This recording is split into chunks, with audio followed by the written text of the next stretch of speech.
قبروں کی صفائی کرنے کے لیے ایک دن میں قبرستان سے گھاس کاٹ رہا تھا کہ اچانک مجھے کسی شخص کے رونے کی ہلکی ہلکی آوازیں آنے لگیں۔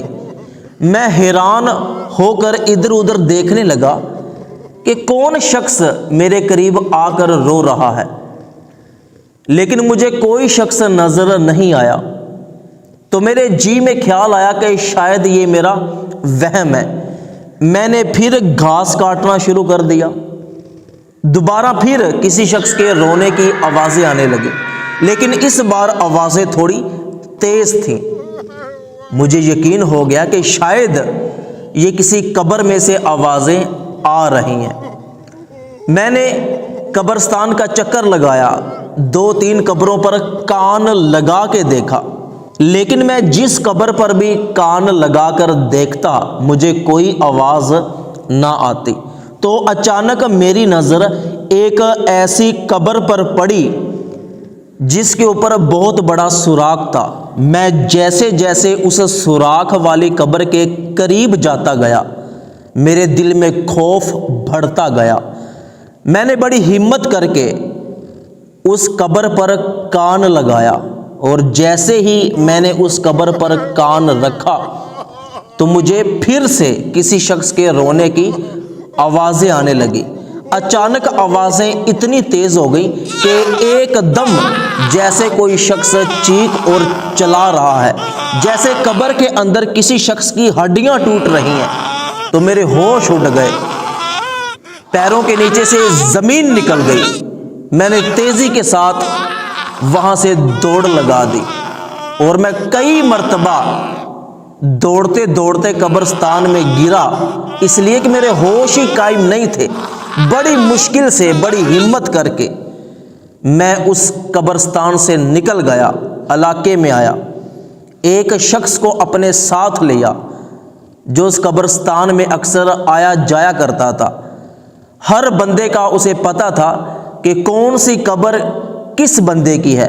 تو میں اس کے ساتھ قبرستان میں آ گیا، ساری بات اس کو بتائی کہ میں اس قبرستان سے گھاس کاٹ رہا تھا تو مجھے کسی شخص کے رونے کی، چیخنے چلانے کی آوازیں آنے لگی۔ تو ایک قبر پر بہت بڑا سوراخ تھا، میں نے اس قبر کے اوپر کان لگایا تو مجھے زور زور سے چیخنے اور چلانے کی آوازیں آنے لگی، میرے ہوش اڑ گئے۔ تو میں یہاں سے دوڑ گیا اور بڑی مشکل کے ساتھ میں علاقے تک پہنچا۔ آپ بتا سکتے ہیں کہ یہ کس بندے کی قبر ہے؟ جلدی سے ہم دونوں نے پھر اس قبر کے اوپر اپنے کان لگائے، لیکن کوئی کسی قسم کی اب آواز نہیں آ رہی تھی۔ تو وہ شخص کھڑا ہوا اور مجھ سے کہنے لگا کہ ہاں میں جانتا ہوں یہ کس کی قبر ہے۔ یہ ایک شرابی نوجوان کی قبر ہے جو شراب پیتا تھا۔ اس کا ایک بوڑھا باپ تھا جو بکریاں چراتا تھا۔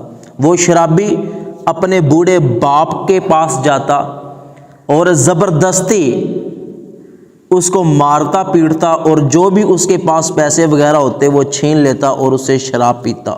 وہ روزانہ اپنے بوڑھے باپ کو مارتا پیٹتا، اس سے پیسے چھین لیتا، اور ایک دن اس نے اپنے بوڑھے باپ کو قتل کر دیا۔